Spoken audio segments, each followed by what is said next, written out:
안녕하십니까. 이번 시간은 우리가 설비 분야에서 공기조화 설비 파트 들어가도록 하겠습니다. 자, 공기조화 설비는 공기를 알맞게 만들어서 공급해주는 설비가 공기조화 설비에 해당이 됩니다. 자, 그럼 공기조화 설비에서 보통 기본적인 공기조화의 이 사요소적인 측면은 바로 이것이 사요소가 됩니다. 온도하고 습도, 그리고 기류 속도, 바로 풍속이죠. 적정한 풍속으로 공급을 해줘야 됩니다. 그리고 공기의 청정도 개념이 됩니다. 이것을 알맞게 만들어서 공급해주는 요소가 공기조화 사요소 개념이 됩니다. 그리고 공기조화기 공기 흐름 순서를 해놨죠. 그래서 기준적으로 알아두실 거, 혼합의 공기여각이 바로 공기여각이라고도 하고 아니면 에어필터라고 하면 되죠. 에어필터. 그래서 공기여각이 필터적인 측면이 있고요. 다르게 보면. 그리고 여기에서 공기 냉각기가 있습니다. 그래서 이 냉각 코일로 갑니다. 냉각 코일, 공기 냉각기. 그리고 다음이 바로 무엇이 되는가 하면 공기 가열기, 가열 코일로 가고요.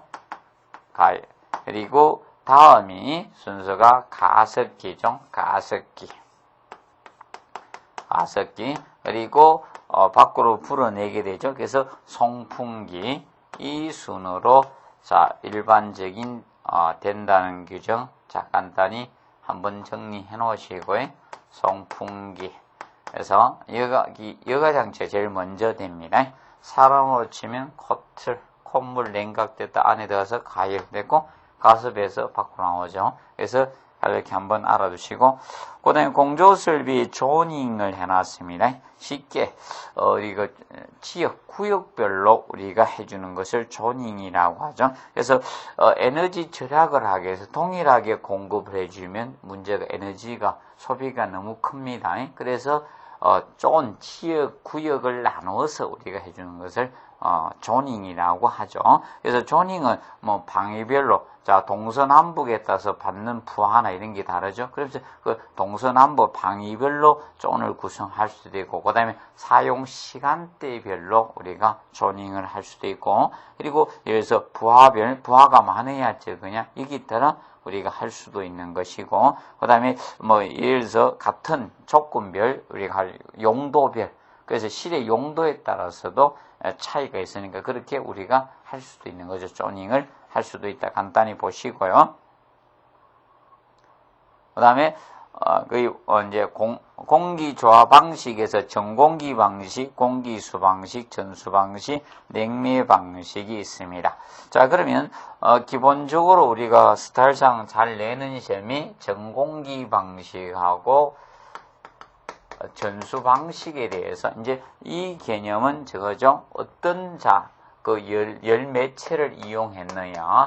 그래서 전부 공기를 이용한 게 전공기죠. 그리고 공기하고 물 둘 이야기하면 공기수 방식이고, 그 다음에 전수 방식, 물만 열 매체로 이용한 것을 전수 방식이라고 하죠. 그래서 전공기하고 이 전수 방식을 간략히 비교 학습을 좀 해놓으시면서 정리를 해놓으십시오.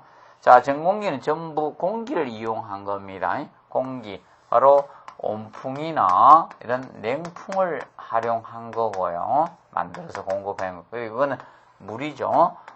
온수나 이런 냉수를 배관을 통해서 공급해 준 거. 이것이 전수 방식 개념이 됩니다. 그러면 전공기 방식과 전수 방식에 대해서 우리가 볼 거는, 이 전공기 방식은 얘는 공기를 공급하기 위해서 이 덕트가 필요한 방식에는 덕트가 필요해요.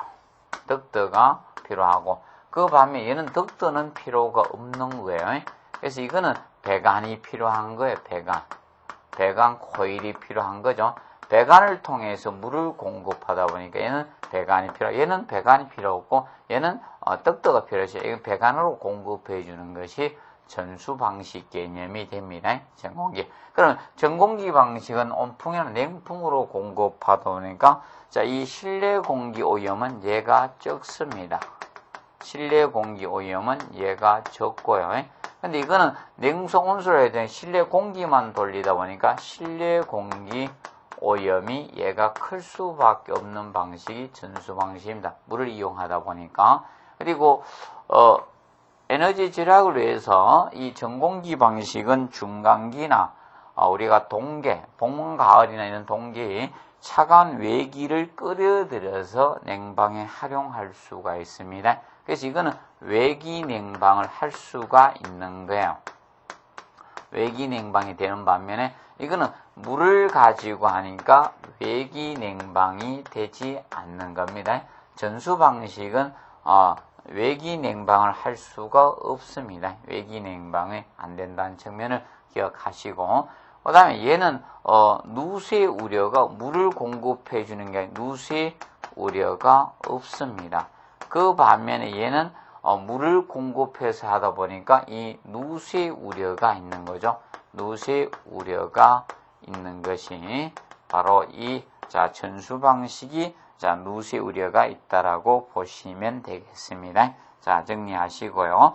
그 다음에 그래서 이 두 가지를 비교해서 간략히 알아두시면 되겠습니다. 그래서 그리고 그 다음에 종류적인 측면에서 봤을 때 이 전공기 방식, 자, 이 전공기 방식은 종류가 일반적으로 이런 것들이 여기에 해당됩니다. 그래서 단일 떡더 방식, 단일 떡더. 단일 떡더는 우리가 방식은 정풍량 방식이고요. 풍량을 일정하게 주는 정풍량 방식이고, 오단 가짜는 쓸 수도 있고 안 쓸 수도 있습니다. 가변풍량 또는 변풍량 방식. 자, 단일 떡더 방식이고요. 그 다음에 떡더가 두 개인 이중 떡더 방식 개념이 있고, 그 다음에 멀티존 유닛 방식. 멀티존 유닛 방식이나 각층 유닛 방식 이런 것이 여기에 해당된다고 보시면 되겠습니다. 유닛 방식. 그 반면에 이 전수 방식은 팬하고 송풍기죠. 코일을 갖춘 펜콜 유닛 방식. 이것이 전수 방식에 해당이 됩니다. 그래서 이 전수 방식은 이 펜콜 유닛 방식이 전수 방식입니다. 그래서 간략히 정리를 해 두시면 되겠습니다. 봐두시고. 그래서 그 다섯 번째 단일 떡더 방식이 나오겠죠. 단일 떡더. 그래서 이 단일 떡더는 떡더가 하나인 겁니다. 떡더가 하나인데 보통 여름철은 우리가 냉풍을 보낸 떡더로 활용하고 겨울철은 온풍을 보내는 것이 단일 떡더입니다. 그래서 이 떡더가 하나이기 때문에 나중에 떡더에 나중에 저걸죠. 변경을 해 주셔야 됩니다. 단일 떡더에서 우리가 단일 떡더는 냉풍 떡더에서 온풍 떡더로 변환이 필요한 방식이 단일 떡더인데, 단일 떡더는 정풍량 방식하고 이 두 가지가 있습니다. 변풍량 방식과 정풍량 두 가지가 있는데, 변풍량 방식. 그래서 이제 단일 떡더는 풍량에 따라서 두 가지로 나누어집니다. 그래서 정풍량 방식이고요. 풍량을 일정하게 하는 정풍량 방식. 그리고 가변풍량 방식 또는 변풍량이라고 하죠. 가짜 뺄 수도 있고요. 넣을 수도 있고. 변풍량 방식. 그러면 이제 단일 떡더는 이 두 가지가 있는데, 정풍량은 송풍량을 일정하게 해준다 해서 이건 송풍량이 일정해요. 항상 일정하게 공급하는 게 이거고. 근데 변풍량 방식은 부하에 따라서 이 풍량을 갖다가 우리가 송풍량을 변화를 주는 거죠. 송풍량 변화를 주는 겁니다. 그래서 가변풍량이라고 정하죠. 풍량입니다. 근데 이 정풍량 방식은 이 부하에 따라서 뭘 조절해 주는가 하면 이거는 온도를 조절했죠. 부하에 따라 송풍 온도를 조절해 주는 방식입니다. 이거는 송풍 온도 조절을 해 주는 방식이고, 그 반면에 자, 변풍량 방식은 송풍 온도는 일정한 방식입니다. 송풍 온도는 일정합니다. 그래서 요거는 풍량의 변화를 준 방식이라고 보시면 되겠습니다.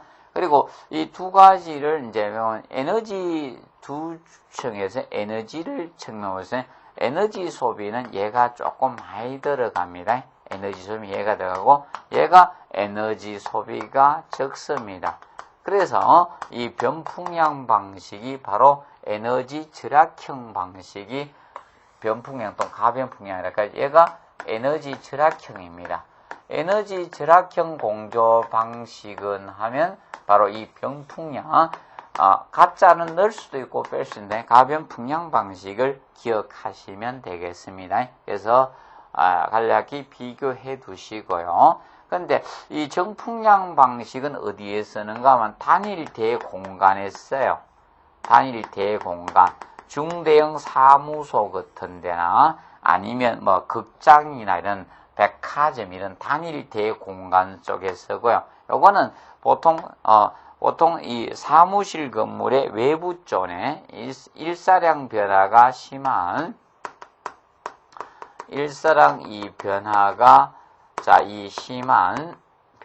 심한 사무실의 외부 쪽에 쓰는 겁니다. 사무실의 외부 쪽에 많이 활용하는 방식입니다. 그래서 약간 큰 데 쓰는 게 정풍량 방식이라고 보면 됩니다. 그래서 이거는 각 실에 대한 개별 제어성이 없습니다. 이거는 개별 제어. 이 개별 제어성이 얘는 없는 방식이고, 근데 얘는 각 실에 대한 개별 제어가 됩니다. 각 실에 대한 개별 제어가 되는 방식이 바로 가변풍량 방식입니다. 자, 가변풍량 방식은 각 실마다 가변풍량 유닛을 설치하기 때문에 개별 제어를 할 수가 있는 겁니다. 근데 이거는 개별 제어는 안 됩니다. 정풍량 방식은 봐두시고. 근데 시설비적인 측면은 이 시설비는 얘가 싸고요. 두 가지 비해서 얘가 시설비가 비싸집니다. 얘가 비쌉니다. 자, 왜 비싸는가 하면 각 실마다 가변풍량 유닛을 설정 개별 제어도 할 수 있고, 그걸로 인해서 시설비가 비싸집니다. 이 변풍량 유닛을 갖다가 변풍량 유닛을 각 실마다 배치를 해야 돼요. 각 실마다. 그래서 이걸로 인해서 비용이 증가가 되는 겁니다. 그래서 가변풍량 방식은 이래서 시설비가 비싸진다라고 보시면 되겠습니다. 기억을 해 두시고요. 그 다음에 이제 이 정풍량 방식은 실내 공기 오염이 거의 없죠? 실내 공기 청정도가 제일 좋습니다. 실내 공기 오염이 거의 없습니다. 그 반면에 얘는, 부하량에 따라 송풍량을 조절하니까 부하량이 줄면 송풍량이 감소됩니다. 그렇다 보니까 실내 공기 오염 가능성이 높아지는 거예요. 이거는 부하량이 감소하게 되면 자, 송풍량이 줍니다. 풍량이 줄기 때문에 실내 공기가 오염이 될 수가 있는 거예요. 실내 공기 오염 가능성이 높아지는 거예요. 그래서 이때는 오염이 될 수 있습니다. 그리고 얘는 각 실마다 변풍량 유닛이 배치되기 때문에 유지관리적인 측면은 변풍량 유닛이 조금 더 어렵다라고 보시면 되겠습니다. 그래서 간략히 비교를 해서 우리가 알아보고, 특히 에너지 절약형은 바로 이 방식이라는 점을 우리가 알아두시면 되겠습니다. 정리하시고요. 자, 보시고 그 다음에 이중떡떠 방식에 대해서 보세요. 떡떠가 두 개인 이중떡떠 방식. 자, 이중떡떠는 냉풍떡떠하고 온풍떡떠를 각각 갖춘 겁니다. 그래서 이중떡떠는 냉풍떡떠하고 온풍떡떠를 설치해서 각 실마다 혼합 상자를 설치해서 한 거죠. 그래서 이중 덕더 방식은 자, 이겁니다. 자, 지금 현재 냉풍 덕더도 있고 냉풍 덕더도 있고 온풍 덕더도 있는 겁니다. 덕더를 다 설치하는 거예요. 그래서 사시사철 계속 보내주는 거예요. 냉풍하고 온풍을 만들어서. 그래서 이 온풍을 만들어서 이제 각 실이 있으면, 예, 각 실이 있다 가정하면 실이 있으면 여기에다가 냉풍하고 온풍을 혼합시키는 거예요.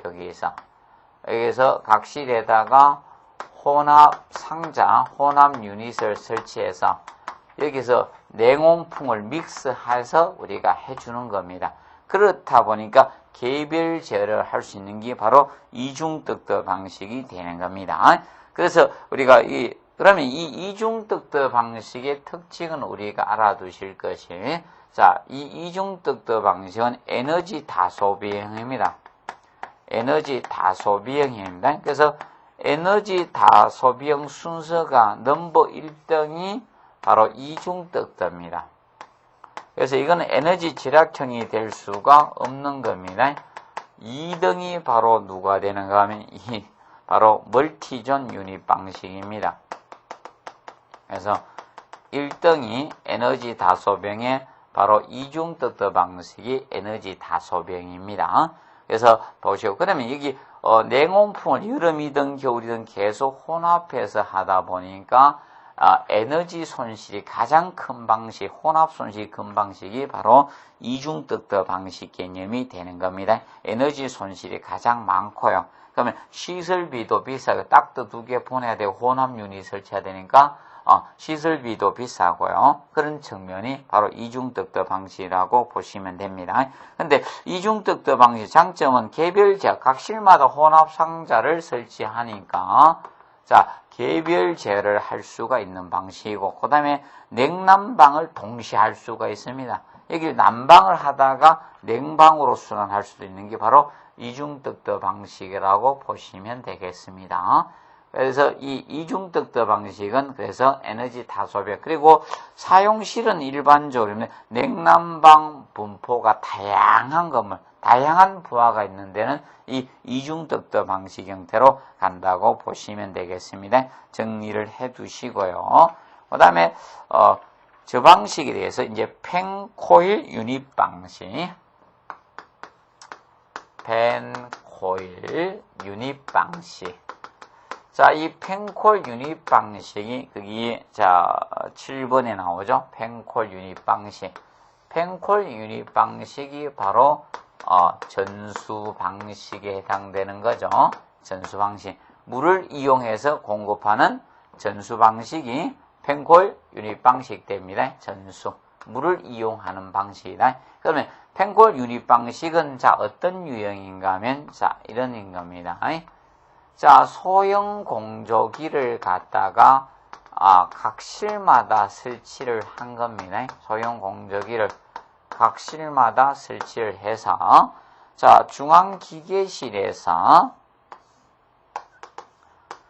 중앙기계실 쪽에서 자, 배관으로 공급을 해준 거예요. 배관을 통해서 이 배관을 통해서 자, 온수나 냉수, 여름철은 냉수 보내주고 겨울철 온수 보내준 겁니다. 그러면 이 소형 공조기에 뭐가 있는가 하면 저 팬하고 코일이 설치된 거예요. 팬이 바로 송풍기고요. 코일이 배관합니까? 예. 코일이 이제 이 코일을 갖춘 유닛, 배관을 갖춘 유닛이 단위잖아. 그래서 요걸 갖다 설치해 주셔서 뒤에서 모터로 뺑 돌립니다. 그럼 송풍기에서 바람이 나가는 겁니다. 이것이 바로 펜콜 유닛 방식입니다. 그래서 이 펜콜 유닛 방식은 특징이 보통 어디는가 하면 얘는 기존 건물의 설치가 전공기 방식보다 유리합니다. 이 펜콜 유닛 방식은 기존 건물에 설치하기가 용이합니다. 요거는 기존 건축물의 설치가 용이한 것이 바로 이 펜콜 유닛 방식 개념이 됩니다. 펜콜 유닛 방식. 기존 건물의 유리한 방식입니다.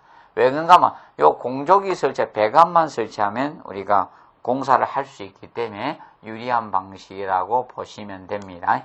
자, 그러면 각실에 이제 소형 공조기를 설치하다 보니까 자, 바로 개별 제어를 할 수가 있다는 거죠. 그래서 이 각실에 대한 자, 이 개별 제어가 돼요. 각실에 대한 개별 제어성이 있다는 겁니다. 개별 제어가 가능하고요. 개별 제어되고. 그 다음에 소형 공조기를 각실마다 설치하니까 고성능 필터는 사용할 수가 없어요. 필터는 사용이 안 되고요. 필터 사용을 못 합니다. 그리고 각실마다 소형 공조기 설치해서 하다 보니까 이게 각실마다 공조기가 분산되어 있죠. 그래서 유지 관리적인 측면이 어려워지는 유지 관리가 어렵게 됩니다. 자, 이 소형 공조기를 설치하다 보면 이런 단점이 있고요. 그런데 이런 개념에 대해서 정리를 해 두시고, 그 다음에 얘는 이제 알아두실 것이 저 측면을 간단히 봐두시면 되겠습니다. 나중에 이제 정설이나 이런 이제 할 때는 다른 거에 비해서는 조금 유리한 형태라고 보시면 됩니다. 그래서 이거는 각실마다 소형 공조기설 실이 많은 데 씁니다. 그래서 병원에 호텔의 객실이나 병원의 병실 같은 사무실, 실이 많은 게시 시스템 이런데 이 펜콜 유닛 방식을 씁니다. 근데 펜콜 유닛 방식은 전수 방식이다 보니까 실내 공기가 오염이 됩니다. 실내 공기 오염을 가져올 수가 있습니다. 실내 공기 오염. 그래서 별도로 환기를 우리가 해 주셔야 됩니다. 별도로 우리가 환기를 해 줘야 된다는 점을 우리가 알아두시고, 그래서 보통 창문이 있는 건축물에 많이 펜콜 유닛 방식을 쓴다라고 보시면 되겠습니다. 기억을 해 두시고요. 그 측면에 대해서 살펴주시기 바랍니다. 그리고 전공기 방식 중에 하나인 아까 멀티존 유닛 방식. 멀티존 유닛 방식은 멀티존 유닛 방식이 바로 저것이 되거든요. 멀티존 유닛 방식이 일반적으로 멀티존 유닛 방식 전공기 방식인데 이중 덕트가 너무 하잖아요. 냉온풍이 많이 들어가잖아요. 그래서 일단은 한 대 이 공조기 가지고 냉온풍을 다 만들어서 일단 멀티라게 냉풍도 만들고 온풍도 만드는 거예요. 냉온풍을 다 만드는데 이거는 존마다 각 층인의 존을 구성했죠. 지역을 구성하는데 자, 그러면 냉온풍을 만들어 보내는데 자, 어떻게 되는가 하면 썩을 때 이 존마다 이 냉온풍을 혼합을 해가지고 냉풍하고 온풍을 혼합을 하는 거야. 여기서 혼합을 해가지고 앞에는 냉온풍을 다 만드는 이중떡대 형태고, 그 다음에 여기 좀마다 공급해 주는 데는 단일 떡대 형태로 공급을 하는 거예요. 그러면 요 앞쪽은 이중떡대의 형상을 따른 거예요. 예. 그래서 냉온풍을 만들어서 보내줬기 때문에 좀마다 혼합을 해서 보내주는 것이 바로 이 멀티존 유닛 방식입니다. 그래서 이 멀티존 유닛 방식은 존에 재우는데 각 존마다 개별 재우는데 존마다 개별 제어성은 있어요. 개별 제어는 되는데 얘는 각실에 대한 개별 제어는 안 됩니다. 이 각실마다는 개별 제어는 안 돼요. 이거는 존마다의 개별 제어성은 있지만 각실마다 개별 제어성은 없습니다. 그런데 얘도 냉온풍을 썼다 보니까 에너지 손실은 많을 수밖에 없는 거예요. 그러면 에너지 손실이 많은 방식들은 보통 냉동기 용량이 커져야 돼요. 이중떡대와 같은 이런 부분은 그것이 커져야 된다는 측면을 우리가 알아두시면 되겠고요. 그래서 간략히 정리를 하시고요. 그래서 이제 떡도로 이제 공기를 공급하는데 떡도 부분에서 이제 기류 안정 목적으로 가이드밴이나 이런 것을 우리가 설치를 해줍니다. 그래서 간단히 알아두시고요. 그래서 공조 설비에 대해서 기본적인 방식을 이렇게 다루었습니다. 그래서 정풍량 방식, 가변풍량 방식, 그리고 전수 방식인 펜콜 유닛 방식, 이런 방식에 대해서는 여러분들이 좀 정확히 학습을 우리가 해 두시기 바랍니다. 그런 부분을 포인트를 잡아서 해 두시고요. 그런 부분 가지고 아마 출제할 가능성이 높다라고 봅니다. 앞으로도. 그래서 그런 부분을 정확히 정리를 해 놓으시면 되겠습니다. 그리고 냉동설비에서는 우리가 이 분야를 위주로 해서 정확히 공부를 해 놓으셔요. 그래서 그 압축식 냉동기하고 이 흡수식 냉동기 두 가지, 자, 이를 갖다가 비교해서 우리가 공부 학습을 해 놓으시기 바랍니다.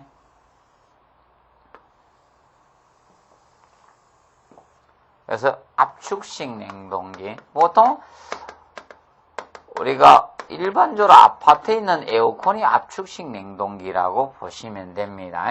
그리고 흡수식 냉동기하고 이 두 가지가 있는데, 그러면 자, 압축식 냉동기는 자, 냉매가 가스를 쓰죠. 냉매를 가스를 씁니다. 프레온이나 암모니아 같은 프레온 가스나 암모니아 가스 같은 이런 일반적으로 이 냉매를 가스를 쓰고, 근데 흡수식 냉동기는 냉매를 갖다가 물을 써요. 얘는 냉매가 물을 쓰죠. 그럼 물을 쓰다 보니까 여름에 보일러 가동해서 사이클을 돌려야 됩니다. 그런 문제점이 있는 것이 바로 흡수식 냉동기라고 보시면 되겠습니다. 그래서 이 흡수식 냉동기는 대신 저걸 보통 흡수액을 갖다가 써줘야 됩니다. 보통 치아 리튬, 브로마 리튬 수용이라고 하죠. 그래서 이제 이거는 흡수액을 갖다가 써줘야 됩니다. 보통 치아 리튬 이런 것을 씁니다. 그래서 간략히 알아요. 브로마 리튬 수용액도 가능합니다. 그래서 브로마 리튬이라고도 하고. 그러면 이제 여기에서 압축식 냉동 흡수에서 이 냉동 사이클 개념이 냉동 사이클이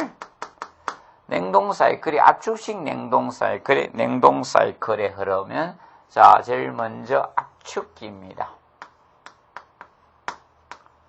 압축기. 그래서 이제 냉매 가스를 갖다가 고온 과부로 압축시키는 거죠. 압축기고, 다음이 응축기로 넘어갑니다. 응축기. 그리고 팽창 밸브. 사이클이 이렇게 돕니다. 팽창 밸브. 자, 밸브. 그 다음에, 자, 증발기 해서, 이렇게 사이클이 돌아갑니다. 압축식 냉동 사이클의 냉동 순서는 이렇게 돌아갑니다. 그러면 여기에서 이제 이제 냉동 냉각은 여기에서 이루어지는 겁니다. 증발기에서 냉동 냉각이 이루어져요. 그래서 여러분들 일반 에어컨들은 여기서 해죠. 그래서 이게 보통 실내기에 있는 거죠. 실내기에 얘가 보통 설치되고, 그 다음에 응축기하고 압축기는 실외기에 거의 달려 있습니다. 실외기에. 그래서 이게 사실 중요합니다. 이 압축식 냉동기는 이 부분이 사실 중요 부분이 되는 거죠. 그리고 이 응축기에서 뭘 하는가? 방열이 이루어집니다. 방열. 열을 방출하는 부분이 바로 응축기에서 열을 방출을 하게 됩니다. 그래서 이거는, 그리고 이 팽창 밸브는 여기에 달린 데도 있고, 여기에 달린 데도 있으면 실외기 쪽에 있는 경우도 있고, 이런 사이클을 가지는 게 압축식 냉동기입니다. 그래서, 자, 요는 냉동 냉각은 증발기에서 이루어진다. 그리고 응축기에서는 방열이 이루어진다는 점 기억하시고, 그 다음에 흡수식 그래서, 보통 요는 방열이 여기에서 응축기에서만 이루어집니다. 근데 흡수식 냉동기는 흡수기에서 출발합니다. 흡수기. 다음이, 자, 이 재생기라고도 하고, 또는 발생기라고도 하죠. 발생기. 그리고, 이제, 응축기. 그리고, 자, 증발기 순으로 사이클이 돌아갑니다. 이렇게 해서 흡수식 냉동기, 냉동 사이클은 이렇게 됩니다. 그러면 자, 이것도 동일하게 냉동, 냉각이 이루어지는 것은 여기입니다. 동일하게 여기에서 냉동, 냉각이 이루어집니다. 냉동이나 냉각이 이루어지는 지점은 정발기이고요. 그런데 이 흡수식 냉동기는 방열이 응축기에서도 방열을 하죠. 그래서 보통 응축기하고 냉각탑하고 연결되어 있죠. 기본적으로 여기서. 그래서 이 흡수기에서도 흡수하면서 여기에서도 일부분의 방열이 이루어집니다. 그렇다 보니까 냉각 열량 개념은 압축식과 흡수식을 비교하면 흡수식이 냉동 열량이 크다라고 보시면 되겠습니다. 그래서 흡수식이 냉동 열량이 커집니다. 그래서 간략히 두 가지 특징에 대해서 간략히 비교를 하시면, 자, 그래서 냉각 열량은 얘가 작아요. 첫 번째, 자, 이 냉각 열량 개념은 얘가 적고요. 얘가 냉각 열량이 큽니다. 응축이 방열 이루어진 데가 요는 두 군데에서 이루어집니다. 그래서 냉각 열량은 보통 어느 정도인가 하면, 자, 냉동 열량의 보통 1.3배 정도가 되고요. 1.3배 정도. 그런데 자, 요거는 보통 냉동 열량의 일반적으로 2배 정도의 자, 냉각 열량이 됩니다. 그래서 냉각 열량은 요것이 크고요. 그 다음에 이제 전력 소비는 얘가 크게 되는데 왜 그런가 하면 이거는 구동 에너지가 이거는 전기예요. 전기를 씁니다. 전기. 그 반면에 얘는 보일러를 가동해야 주 구동 에너지는 이건 도시가스요. 보일러 가동해야 되니까 물을 끓여야 되니까 도시가스입니다. 그렇다 보니까 전력 소비가 얘가 클 수밖에 없는 거예요. 전력 소비는 얘가 크고 얘가 전력 소비가 적습니다. 전력 소비는 얘가 적습니다. 그리고 요거는 우리가 리모컨으로 하는 운전하면 되는 운전이 용이한 방식이 바로 이 압축식 냉동기가 운전은 용이하다라고 보시면 되겠습니다. 운전이 용이하고 요거는 운전이 조금 어렵죠. 운전은 얘가 어렵다라고 보시면 되겠습니다. 기억을 해두시고 그 다음에 요거는 소음 진동은 얘가 크게 생깁니다. 소음이나 진동 측면은 이게 큽니다. 얘가 크고 소음 진동은 얘가 적습니다. 소음 진동적인 측면은 얘가 적고요. 자, 그 다음에 요거는 냉각탑적인 측면은 얘가 적습니다. 냉각탑은 요것이 냉각탑이 자, 흡수식 냉동 냉각탑이 커야 됩니다. 그리고 이거는 낮은 온도의 낮은 온도에 우리가 냉수를 얻을 수가 있습니다. 냉수를 얻을 수가 있습니다. 이 냉매가 가스이기 때문에. 그런데 이거는 낮은 온도의 냉수를 얻을 수가 없는 것이 바로 흡수식 냉동기라고 보시면 되겠습니다. 자, 얘는 물을 냉매로 하다 보니까 낮은 온도. 그래서 낮은 온도라는 것은 일반적으로 6도씨 이하의 온수를 냉수를 뜻하면 6도씨 이하. 그래서 이거는 얻을 수 있지만 이거는 얻을 수가 없다는 게 단점으로 작용된다는 것을 기억하시고요.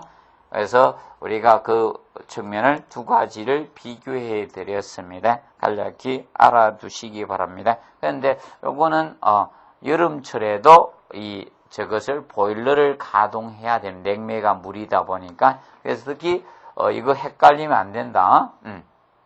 냉수하고 우리가 냉매하고 흡수액하고 헷갈리면 안 됩니다. 그리고 사이클 좀 정확히 구분해 두시기 바랍니다. 그래서 냉동 사이클이 압축식은 압축기, 응축기, 팽창밸브, 정발기 순으로고 그 다음에 흡수식은 흡수기, 재생기, 응축기, 정발기 순으로 사이클 돌고 특히 냉매적인 측면과 흡수액 개념 혼돈하면 안 돼. 냉매가 물이 된다는 점을 꼭 명심해서 우리가 혼돈하지 않도록 우리가 해 두시기 바랍니다. 그다음에 이제 거기 보면 세 번째 추결 시스템 나오네요. 추결 시스템. 열을 축적했다가 나중에 보통 활용하는 거죠. 그래서 이 추결 시스템은 수축열 방식과 빙축열 방식 해가 나죠. 그래서 연령의 큰 물을 이용한 건 이제 반대 개념이죠. 여름철은 빙축열 시스템이고 겨울철하고 얘기해 놓은 겁니다. 그러면 빙축열 시스템을 한번 간단히 한번 봐두세요. 빙축열 시스템. 자, 빙축열은 보통 저걸 활용한 거죠. 심야 전력을 활용해서 야간에 얼음을 얼려놨다가 얼음의 융의 잡열을 이용해서 냉방에 활용한 것을 빙축열 시스템이라고 칭하죠. 그래서 이 빙축열 시스템은 바로 얼음의 융의 잡열을 활용한 것이 바로 이 빙축열 시스템입니다. 그래서 이제 전력 불균형해서 주간에 많이 쓰니까 그 야간에 이제 얼음을 얼려놨다가 주간에 활용하는 것이 빙축열 시스템 개념 되겠죠. 그리고 심야 전력 이용하니까 전력비가 좀 싸게 될 거고, 그다음에 냉동기 열연설비 전체 서서히 얼리면 되니까 그거의 용량을 줄일 수 있다는 거죠. 그 측면 봐주시고, 근데 단점은 초기 시설 투자비가 많이 든다는 거, 그리고 그걸 추결조가 필요하다는 거, 그런 부분이 단점으로 작용이 되겠죠. 간략히 봐두시면 되겠고요. 그 다음에 여섯 번째 히트 펌프, 보통 열 펌프라고 하죠. 히트 펌프 또는 열 펌프라고도 합니다. 그래서 이거는 보통 요새 보면 시스템 에어컨이라 생각하면 돼요. 여름철은 냉방으로 활용하고 겨울철은 반대 온풍 냉방용으로 활용했다. 결국은 난방용 활용하는 이것이 히트 펌프인데, 그래서 그 사이클을 바꾸어서 우리가 동시에 하는 거죠. 그래서 하나의 장치로 가열도 하고 냉각도 할 수 있는 이런 장치를 우리가 바로 저거라고 합니다. 히트 펌프입니다. 그래서 이 히트 펌프를 쓰면 소비된 에너지보다 대량의 연력량을 얻을 수 있죠. 그래서 그런 측면 에너지 절약 목적으로 사용되는 것이 히트 펌프, 열 펌프라고 알아두시면 되겠습니다. 그 점 기억을 해 두시고요. 그 다음에 항기 방식이 나오죠. 항기는 제1종 항기, 제2종 항기, 제3종 항기 나누고 있습니다.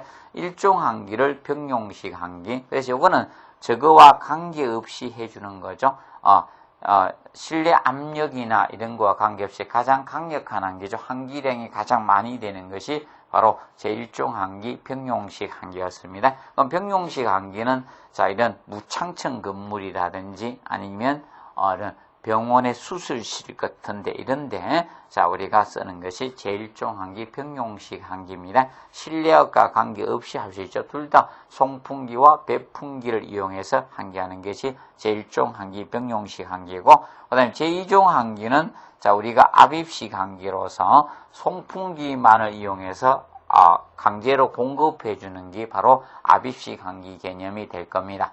그래서 이거는 일반적으로 반도체 공장이나 공장의 무균실과 같은데 쓰는 것이 바로 제2종 항기죠. 그래서 억지로 공급한다 해서 우리가 압입식 항기라고 칭하는 겁니다. 압입식 항기 개념 될 거고, 그 다음에 제3종 항기는 흡출식, 그러면 2종 항기는 실내압이 정압일 때입니다.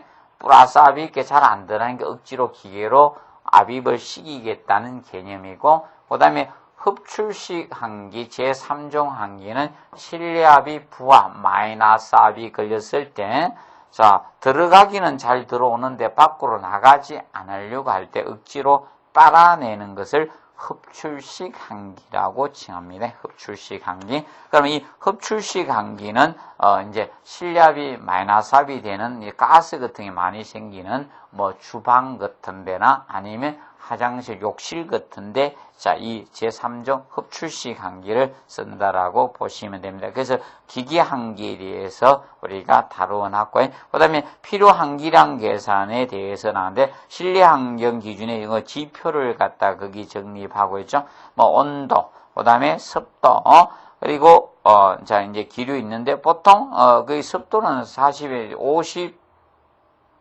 55% 플러스 마이너스 15% 잡아주면 되는 거죠. 그래서 보통, 그래서 상하로, 15%에서 40에서 70% 적정 습도, 기류는 0.5m 세크 초당 이하로 해주시고, 그래서 난방하고 그 냉방식 값을 해놨네요.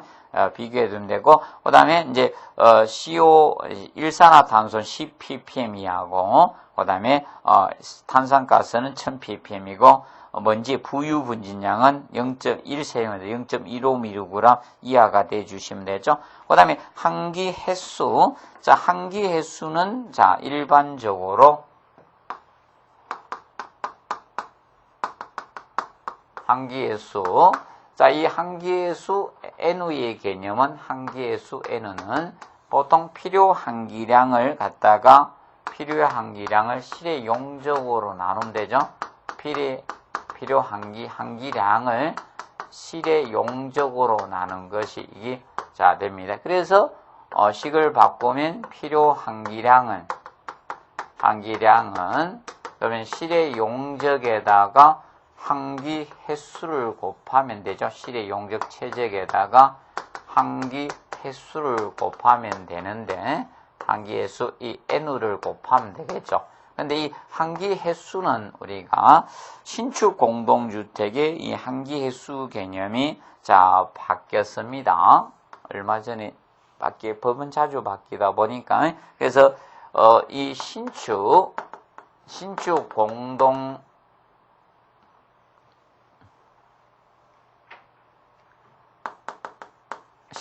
공동주택에 자 일반적으로 이 공동주택 등에서 오피스텔 이런 거 지을 때 한기 횟수를 갖다가 자 시간당 자 0.5회로 바뀌었습니다. 0.5회. 그래서 0.5회입니다. 0.5회. 아워당 자 0.5회. 그래서 2시간당 한 번 해주는 개념으로 약간 완화가 되었습니다. 0.7회에서 0.5회로 지금 현재 바뀌었다는 거 기억하시고, 그러면 보통 실의 용적을 알게 되면 바로 이 한기횟수, 신축 공동주택 등이 나올 때는 0.5를 곱해서 우리가 필요 한기량을 구할 수도 있다는 사실에 대해서 자 정리를 해 두시기 바랍니다. 이거는 요 규정이 자 법률 개정으로 인해서 자 시간당 0.7회에서 0.5회로 바뀌었으니까 얼마 전에 바뀌었기는 자 정리를 해 두시기 바랍니다. 그래서 파트가 끊어지기 때문에 이번 시간은 여기까지 하고 다음 시간에 여기 성강기 설비하고 저 부분에 대해서 다루도록 하겠습니다. 홈 네트워크 설비를 다루도록 하겠습니다. 자, 수고하셨습니다.